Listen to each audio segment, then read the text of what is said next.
Hi and welcome, I am here today with Xiaomi Mi 9 SE and I'll be showing you how to get an Mi notification center on this phone.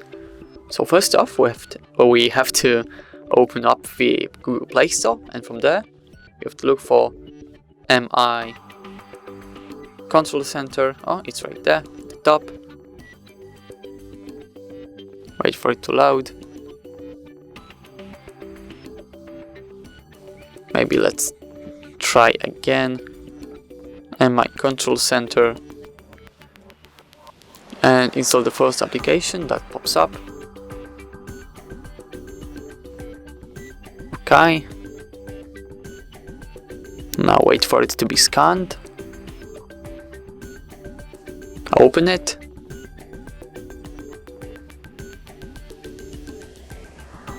Click on Try Limited Version. Give all of these permissions to the application. Dual SIM, allow, accessibility, more services, not now, more downloaded services, Mi Control Center, accessibility, and allow.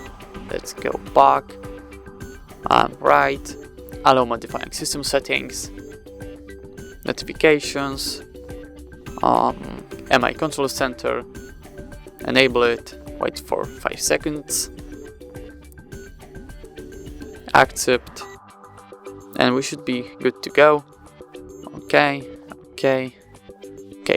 And now if we swipe from the top to the bottom, as you can see, we get this neat looking Mi Control Center on Xiaomi Mi 9 SE. And that's everything for this video. Thank you so much for watching. Please leave a like on this video and subscribe to our YouTube channel. Goodbye.